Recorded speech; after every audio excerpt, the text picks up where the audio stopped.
que é o estado intermediário? E como se dará a ressurreição dos mortos? Isso é uma pergunta que intriga muitas pessoas e levanta muitas questões e muitas polêmicas em todas as religiões que existem no mundo. Mas a Bíblia ela é muito clara em relação a isso. Fique conosco até o final desse vídeo e você terá as respostas para essas perguntas à luz da Bíblia.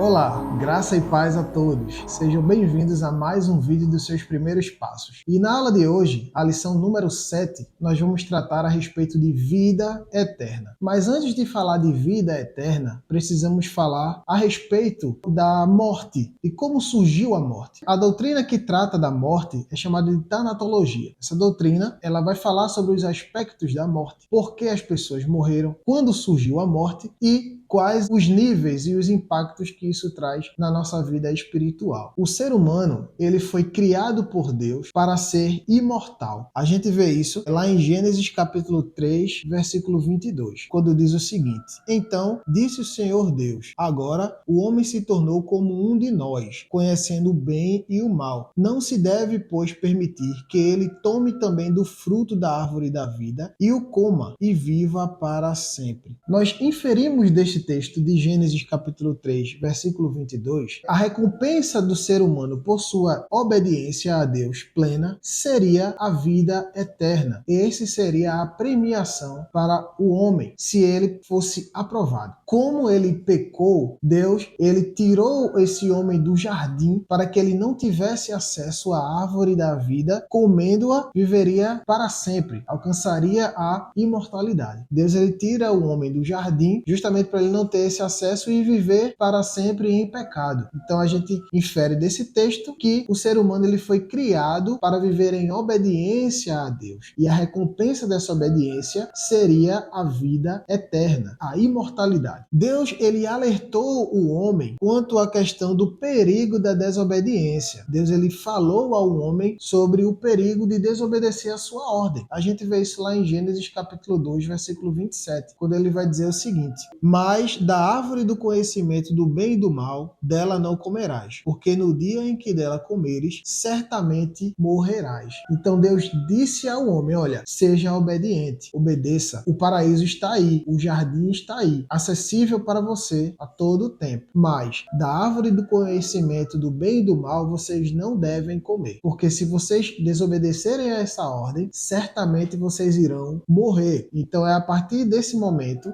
nessa hora em que Deus ele cita pela primeira vez a morte, a consequência da desobediência. A partir do momento em que Adão e Eva desobedeceram, isso desencadeou uma série de consequências. E quais foram essas consequências? O planeta se tornou hostil, os animais se tornaram selvagens e agressivos, o pecado entrou no mundo, o ser humano não tinha mais o contato direto com Deus, e a inocência, que antes era um atributo do homem e da mulher, deu lugar à malícia e à violência. Então, a partir do momento que o homem ele desobedeceu a Deus, ele deu a legalidade para que o pecado entrasse no mundo e transformasse todo aquele aspecto santo e perfeito em um ambiente manchado pelo pecado. E aí você pode perguntar: Ismael, mas Adão e Eva não morreram quando eles comeram o fruto. De fato, não houve ali uma morte física, mas houve ali uma morte espiritual. E essa morte ela se deu imediatamente após a consumação do pecado ou da desobediência. E aí nós entramos em dois aspectos da morte: a morte física e a morte espiritual. A morte física é aquela que todos nós conhecemos, quando nós perdemos um ente querido, um amigo, ou seja lá quem for. A ausência de vida na matéria. A gente deixa de ser uma matéria animada para ser uma matéria inanimada. Voltamos ao pó da terra. E a morte espiritual. A morte espiritual, ela não necessariamente acontece quando a pessoa está morta fisicamente. Existem muitas pessoas que estão vivas fisicamente, mas mortas espiritualmente. E o que é isso, Ismael? A morte espiritual, ela se dá quando o homem ele está afastado de Deus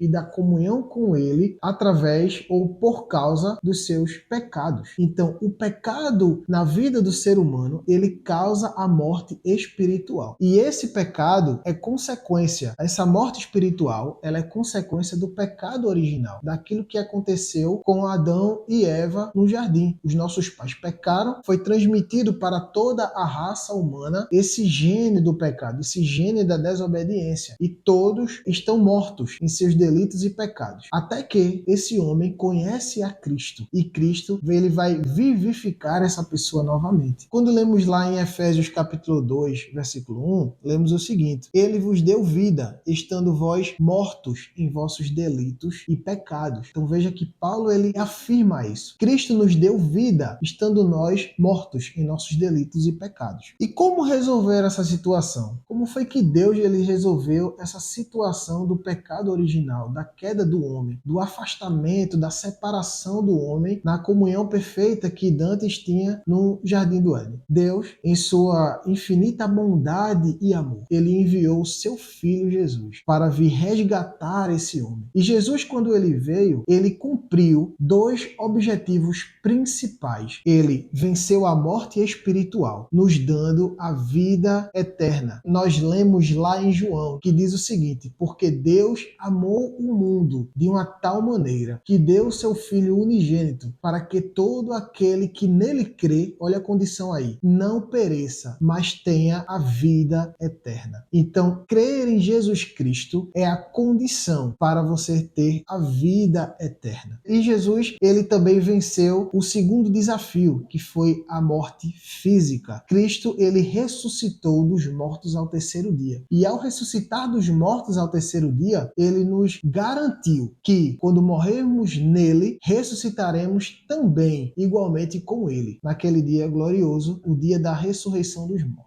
Feito essa introdução, nós vamos entrar agora na questão do estado intermediário. Certo, Ismael? Morremos fisicamente e agora, o que é que acontece? Acontece um estado chamado de estado intermediário, que é o intervalo entre a morte e a ressurreição. Neste estado intermediário, ele é um período de existência consciente. Quando a pessoa morre com Cristo ou sem Cristo, ela é designada, ela vai para um lugar. Se a pessoa ela morre com Cristo, ela vai para o paraíso. Lembra-se do que Cristo ele falou para aquele ladrão lá na cruz, quando o ladrão disse para Jesus: Senhor, lembra-te de mim quando entrares no teu reino. E Jesus disse para aquele homem: ainda hoje você estará comigo no paraíso. O paraíso, ou o céu, é um lugar do estado intermediário para aqueles que morreram com Cristo. E para aqueles que morreram sem Cristo, eles vão para um outro lugar chamado de Hades. Lá no Hades, nós encontramos uma referência muito clara quando a gente lê a história do rico e do mendigo Lázaro. Quando Lázaro foi para o seio de Abraão e o rico foi para o Hades. E lá no Hades ele experimentou sofrimento e tortura, uma sequidão terrível. O Hades ele não é o inferno, nem o paraíso é ainda o céu pleno. Tanto o Hades quanto o paraíso são uma antessala daquilo que virá posteriormente, sendo o paraíso uma antessala do céu e o Hades sendo uma antessala do inferno, ou do grego Gehenna, né, o lago de fogo que é mencionado lá em Apocalipse. E nesse lugar, as pessoas que estão lá estão em plena consciência. As pessoas sabem quem são, têm plena consciência do seu próprio eu, da sua própria existência. Vemos o que diz aqui esse ponto. Quem morrer não fica dormindo, né? E aí a gente tem uma doutrina chamada de doutrina do sono da alma, que diz que aqueles que morreram, o espírito não vai para lugar nenhum, fica dormindo esperando a ressurreição. Essa doutrina do sono da alma, ela é contraditória àquilo que a Bíblia nos ensina. Ela não está relacionada com o ensinamento da sã doutrina, né, ou com a ortodoxia bíblica. O ponto B vai nos dizer o seguinte: o estado intermediário, ele é um período em que não haverá chance de arrependimento, purificação, nem perdão de pecados. Ou seja, morreu, segue-se o juízo, segundo Hebreus 9:27. Existem algumas religiões que pregam sobre reencarnação, ainda sobre purgatório. O que seria o purgatório nessa visão de outras religiões? Purgatório seria um lugar onde a pessoa que morre ainda com pecados ou com resquícios de pecado, essa pessoa ela passa pelo purgatório para purgar ou para purificar os seus pecados e assim ascender aos céus. No entanto, a Bíblia não dá respaldo para esse tipo de ensinamento ou doutrina. A Bíblia fala que morreu morreu, segue-se o juízo. O momento, a hora de aceitar a Cristo, de fazer as coisas corretas, de seguir a Cristo corretamente, a hora da decisão é agora, enquanto estamos em vida, enquanto estamos aqui na terra. Após a morte, nós simplesmente colhemos os frutos daquilo que fazemos agora, nesse exato momento. Então, não há uma segunda chance, à luz da doutrina bíblica, após a morte. Morreu, segue-se o juízo. E o ponto 3, letra C, que diz o seguinte, que o estado intermediário é um período em que o salvo já desfruta da presença de Cristo e os ímpios já experimentam do sofrimento. Isso se vê na narrativa lá em Lucas, capítulo 16, versículo 19 e 31, quando a gente encontra lá a questão, como eu falei anteriormente, do rico e Lázaro. O apóstolo Paulo afirmou que era melhor partir e estar com Cristo, lá em Filipenses 1:23. O estado intermediário é um lugar onde os salvos já desfrutam da presença do Senhor Jesus, já estão em gozo, já estão em paz, esperando apenas a ressurreição dos seus corpos para terem um corpo glorificado. Em contrapartida, aqueles que morreram sem Cristo já também desfrutam das consequências da sua má escolha. Já estão vivenciando o sofrimento da justiça ou do juízo que virá posteriormente no lago de fogo. O ponto 2, nós vamos tratar sobre a ressurreição. E o que é a ressurreição? Quando Jesus voltar, os salvos que já morreram ressuscitarão e reinarão com Cristo durante o milênio. Este ponto de vista é chamado de pré-milenismo. Nós temos basicamente 3 linhas de pensamento. São os pré-milenistas, são os amilenistas e são os pós-milenistas. No entanto, aqui nós vamos destacar apenas o ponto de vista pré-milenista. No pré-milenismo, aqueles que morreram com Cristo, eles ressuscitarão em corpos glorificados e reinarão com Cristo durante 1000 anos, um período literal de 1000 anos. A letra B vai dizer o seguinte: na ressurreição, os justos terão um corpo glorificado, incorruptível. O apóstolo Paulo descreveu sobre a ressurreição em 1 Coríntios 15. Então, Ismael, o que seria esse corpo glorificado? O que seria esse corpo incorruptível? Seria um corpo livre das aflições e das limitações que nós temos hoje. Um corpo glorificado é um corpo que não tem necessidades fisiológicas que o limitam. Um corpo glorificado não precisa de comer para se manter, não precisa de beber para se manter. Um corpo glorificado, ele não está preso a uma barreira física ou temporal. Vemos isso com Jesus. Jesus, ele é chamado de primícias dos que dormem. Por quê? Porque Jesus foi o primeiro a ressuscitar com o corpo glorificado, para nos mostrar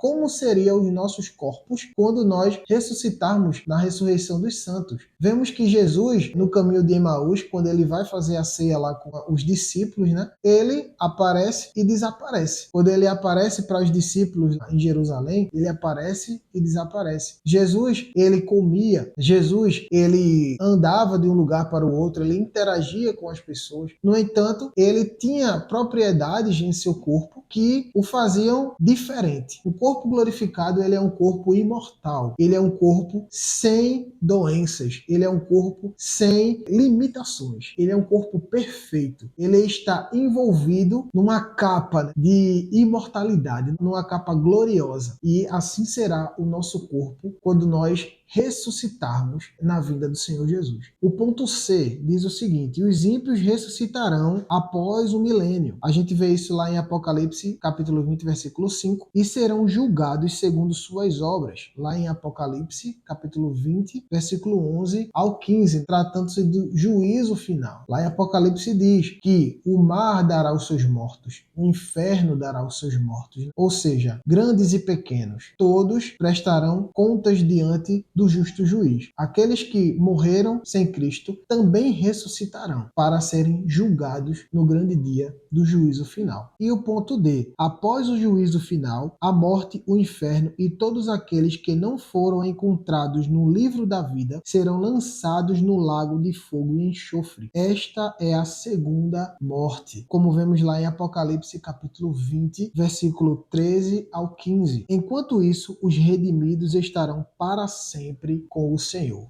Glória a Deus. Aqui é o desfecho da história, é o encerramento da história da humanidade e o início de um estado chamado de estado eterno, onde viveremos com Deus em uma terra transformada, em uns céus transformados, né? A Bíblia fala novos céus e nova terra, e nós estaremos lá. E você que ainda não fez a sua decisão para Cristo, você que ainda está titubeando entre dois caminhos, não perca tempo. A oportunidade é agora. Depois da morte, não tem mais chance, não tem mais oportunidade. Jesus Cristo, ele veio, não foi para te dar bens materiais, ele veio para te salvar da morte eterna. Jesus, ele veio para te dar uma vida eterna, para que você morasse com ele naquele grande dia que brevemente se aproxima. Se você gostou desse vídeo, se você foi abençoado por esse vídeo, compartilha com seus amigos, compartilha com seus parentes, para que eles ouçam essa mensagem. Curte, comenta, se você tem alguma dúvida, se você tem alguma sugestão, que Deus te abençoe mais e mais.